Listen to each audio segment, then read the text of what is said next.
Pakistan stock data channel में खुश आमदीद। हम अपने course finance for non finance person stock market investor को जारी रखेंगे और अगले मॉड्यूल की तरफ बढ़ते हैं, फाइनेंशियल रेशियोज। पिछले मॉड्यूल में हमने कंपनी की फाइनेंशियल्स बनाई, फिर उसकी बुक वैल्यू और फेयर वैल्यू निकाली, और इस मॉड्यूल में हम रेशियो एनालिसिस पर बात करेंगे। रेशियोज को मुख्तलिफ सेक्शंस में तकसीम किया जा सकता है। लिक्विडिटी रेशियोज, इनसे ये तज्जिया किया जाता है कि क्या कंपनी शॉर्ट टर्म या एक साल के अंदर अंदर अपनी अदायगियाँ कर पाएगी या नहीं। एफिशिएंसी रेशियोज, यानी कंपनी अपने कारोबारी एसेट्स से क्या बेहतर इनकम बना पा रही है या नहीं, और वो कैश में कब कन्वर्ट हो रहे हैं। सॉल्वेंसी रेशियोज, क्या कंपनी लॉन्ग टर्म या एक साल से ज़्यादा अरसे में अपनी अदायगियाँ करने की सलाहियत रखती है या नहीं। प्रॉफिटेबिलिटी रेशियोज, इनकम कमाना अलग बात है और प्रॉफिट कमाना अलग, क्योंकि खर्चे ज़्यादा हों तो लॉस हो सकता है। इन रेशियोज से यही तज्जिया किया जाता है कि क्या कंपनी प्रॉफिट में है या नहीं, या प्रॉफिट अच्छा है या नहीं। और फिर मार्केट प्रॉस्पेक्ट रेशियोज, यानी एक शेयर पर कंपनी का कितना प्रॉफिट है या वो कितना डिविडेंड देती है।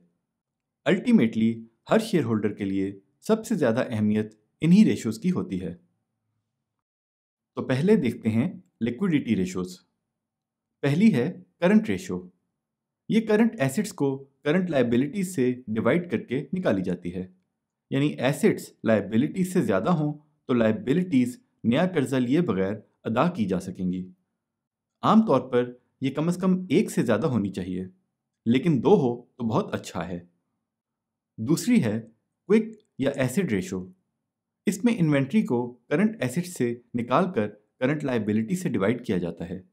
इन्वेंट्री कैश में तब तब्दील होती है जब सेल्स हों, तो इस रेशियो से ये अंदाज़ा लगाया जाता है कि अगर कंपनी को एक दिन बाद सारी लायबिलिटीज़ अदा करनी पड़ें तो क्या वो कर सकेगी या नहीं। ये 0.5 से ऊपर बेहतर और 1 से ऊपर अच्छी तस्वुर होती है। तीसरी रेशियो है इंटरेस्ट कवर। इसमें earning before interest and tax को इंटरेस्ट से डिवाइड करते हैं। जैसे कि अगर कमाई 5 लाख है और इंटरेस्ट 50,000 तो ये बना 10। जितना ज़्यादा उतना अच्छा, यानी इंटरेस्ट देने के बाद क्या कंपनी के पास पैसा बचेगा जो वो शेयर होल्डर्स में तकसीम कर सकें। Earning before interest and tax को शॉर्ट में EBIT भी कहते हैं, यानी इंटरेस्ट और टैक्स से पहले की कमाई। वैसे तो ये प्रॉफिट की सूरत में profit before interest and tax बनता है, या लॉस की सूरत में loss before interest and tax, लेकिन आसानी के लिए इसे earning before interest and tax का नाम दे दिया गया है, क्योंकि अंग्रेजी हिसाब से प्रॉफिट भी अर्निंग है और लॉस भी। लॉस नेगेटिव अर्निंग है, लेकिन इनको अदल बदल कर इस्तेमाल किया जा सकता है। मतलब कुछ कंपनियां नेट प्रॉफिट या नेट लॉस लिख सकती हैं और कुछ नेट अर्निंग। तो जब आप मुख्तलिफ फाइनेंशियल स्टेटमेंट्स पढ़ें तो इन बातों से कंफ्यूज मत हों। एफिशिएंसी रेशियोज, पहली और दूसरी एक साथ लिखी हैं। रिसीवेबल टर्नओवर, जिसमें रेवेन्यू को रिसीवेबल से डिवाइड करते हैं, और पेएबल टर्नओवर, जिसमें परचेजेस को पेएबल से डिवाइड करते हैं। रिसीवेबल टर्नओवर से ये पता चलता है कि सेल्स से कैश मिलने तक का साइकिल कितना है, यानी अगर सेल्स हैं 12,000 और रिसीवेबल हैं 2,000 तो ये बना 6, और साल के 365 दिनों को 6 से डिवाइड करें तो मिलेंगे रिसीवेबल डेज, जो बना 61, यानी सेल्स करने के 2 महीने बाद पैसे कंपनी के अकाउंट में आ जाते हैं। इसी तरह पेएबल टर्नओवर से ये पता चलता है कि माल खरीदने के कितने अरसे बाद कंपनी पैसा अदा करती है। तीसरी है इन्वेंट्री टर्नओवर, यानी कहीं ऐसा तो नहीं कि माल खरीदते जा रहे हैं और सेल्स नहीं हो रही, जिससे इन्वेंट्री बढ़ती जा रही है। अगर इन्वेंट्री ज़्यादा हो जाए तो ये वक्त है माल खरीदना रोक दिया जाए। अगर इन्वेंट्री बढ़ रही है और सेल्स कम हो रही हैं तो यहाँ से ये अंदाज़ा भी लगाया जा सकता है कि कंपनी की सेल्स और प्रॉफिट में कमी हो सकती है। चौथी है वर्किंग कैपिटल साइकिल।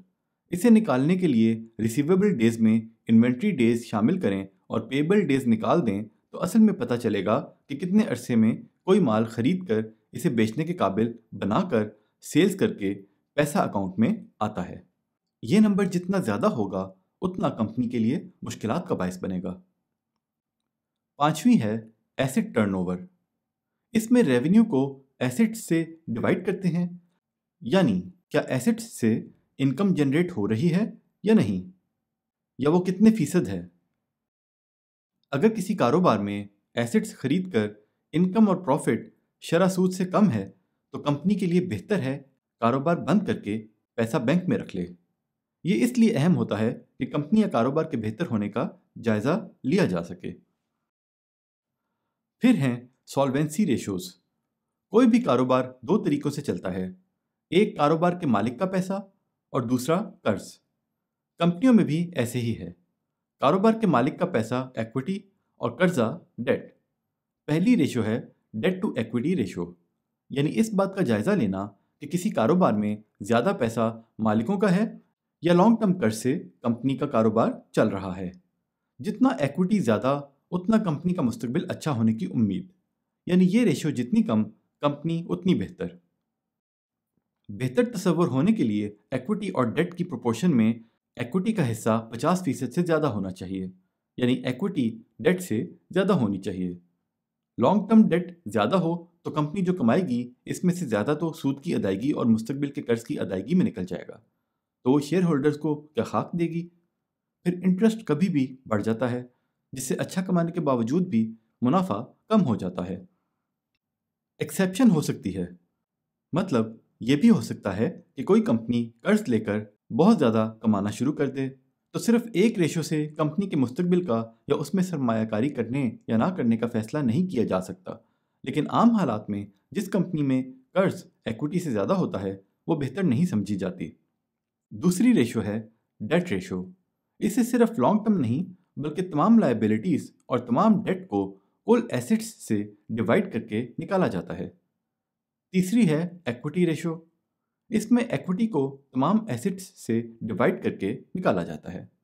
वैसे हमारे मुताबिक तज्जिए के लिए डेट टू इक्विटी रेशो ज़्यादा बेहतर है। फिर हैं प्रॉफिटेबिलिटी रेशोज। पहली return on capital employed. Capital employed equity और लॉन्ग टर्म डेट दोनों को मिलाकर बनता है। टैक्स और इंटरेस्ट से पहले की कमाई को इससे डिवाइड करें तो ये रेशो आती है। वही बात कि अगर कंपनी की ये रेशो शरह सूद से ज़्यादा है तो कंपनी का कारोबार अच्छा है, और अगर सूद की शरह से कम तो मतलब कंपनी को कारोबार में पैसा लगाने की बजाय पैसा सूद में ही रख लेना चाहिए, यानी कंपनी की परफॉर्मेंस अच्छी नहीं।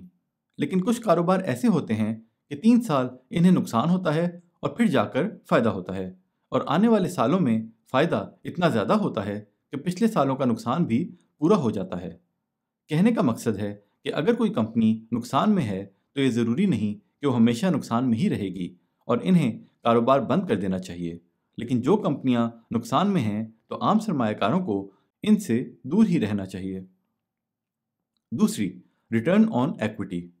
इस रेशो से इस कमाई का अंदाज़ा लगाया जाता है जो तमाम खर्चों के बाद हो, यानी ये कंपनी की असल कमाई है और इसी में से वो डिविडेंड देगी। एक कमाल बात है, शेयर होल्डर्स कंपनी के मालिक होते हैं। कंपनी जो कमाती है इस पर टैक्स देती है, मतलब कंपनी के मालिकों ने टैक्स अदा कर दिया। लेकिन जब वो पैसा मालिकों को डिविडेंड की सूरत में दिया जाए तो इस पर हुकूमत दोबारा टैक्स लेती है, यानी टैक्स शुदा कमाई पर फिर से टैक्स लिया जाता है। इस असूल को मद्देनज़र रखें तो डिविडेंड पर टैक्स नहीं होना चाहिए। खैर, ये निज़ाम सारी दुनिया में ऐसे ही है। तीसरी रेशो प्रॉफिट मार्जिन। प्रॉफिट को सेल्स से डिवाइड करके ये रेशो निकाली जाती है। इससे अंदाज़ा लगाया जाता है कि सेल्स बढ़ने से कितना प्रॉफिट बढ़ सकता है। आखिर में बारी है मार्केट प्रॉस्पेक्ट रेशियोज की। सबसे पहले स्टॉक मार्केट के सरमायाकारों को इन रेशियोज को देखना चाहिए, खसूसन वो जो डिविडेंड वाले शेयर्स में काम करते हैं। जो फाइनेंशियल्स का तफसीली जायजा लेकर तज्जिया करना चाहें वो तमाम रेशियोज का जायजा ले सकते हैं। वैसे अगर ये वाली रेशियोज ही अच्छी नहीं तो हम समझते हैं पिछली रेशियोज की तरफ जाने की ज़रूरत नहीं। पहली है EPS, अर्निंग पर शेयर। जब भी कंपनी रिजल्ट अनाउंस करे तो स्टॉक मार्केट के सरमायाकारों को सबसे पहले ये देखना चाहिए कि कंपनी की EPS में बेहतरी आई मेंटेन रहा या कम हुआ, ताकि ये अंदाज़ा लगाया जा सके कि मुस्तकबिल में क्या बेहतरी की उम्मीद है या प्रॉफिट में कमी की। नेट प्रॉफिट को शेयर्स की तादाद से डिवाइड करके ये रेशो निकाली जाती है। दूसरी, डिविडेंड पे आउट रेशो। जितना ईपीएस ज़रूरी, इतना ही ये भी। बहुत से शेयर होल्डर्स तो स्टॉक मार्केट में पैसा लगाते ही डिविडेंड के लिए हैं। ये निकालने के लिए डिविडेंड को प्रॉफिट से डिवाइड करेंगे। इससे पता चलता है कि जो कमाई है इसमें से कितना पैसा शेयर होल्डर्स को दिया जा रहा है और कितना बिजनेस में रखा जा रहा है, और अगले सालों में कितने डिविडेंड की उम्मीद रखनी चाहिए। तीसरी है डिविडेंड यील्ड रेशो। डिविडेंड को मार्केट प्राइस से डिवाइड करने से ये रेशो निकलती है। इसकी अहमियत तो बहुत है, लेकिन ये याद रखना चाहिए कि ये बदलती रहती है। मतलब अगर एक कंपनी हर साल 10 रुपये का डिविडेंड देती है और इसकी मार्केट प्राइस है 100 रुपये, तो यील्ड बनी 10%। लेकिन अगर एक महीने बाद मार्केट प्राइस 200 हो गई तो यील्ड 5% रह जाएगी, और अगर प्राइस 50 हो गई तो 20% हो जाएगी। यानी हर रोज की मार्केट प्राइस के हिसाब से बदल सकती है। डिविडेंड यील्ड निकालने के लिए इस बात का ख्याल जरूर रखें। चौथी है प्राइस अर्निंग रेशो। ये मार्केट प्राइस को ईपीएस से डिवाइड करके निकाली जाती है। जितनी कम हो उतना शेयर बेहतर समझा जा सकता है, लेकिन स्टॉक मार्केट में ये किसी कंपनी या सेक्टर की बहुत कम भी हो सकती है और बहुत ज़्यादा भी। वो एक अलग कहानी है। तो यहाँ पर ख़त्म हुआ हमारा तीसरा मॉड्यूल, जिसमें हमने रेशो एनालिसिस को समझने की कोशिश की। अगला मॉड्यूल ज़्यादा बड़ा नहीं होगा, लेकिन इसमें हम ये देखने की कोशिश करेंगे कि किसी स्टॉक के मुस्तकबिल का जायज़ा कैसे लेना चाहिए। तब तक के लिए अल्लाह के हवाले।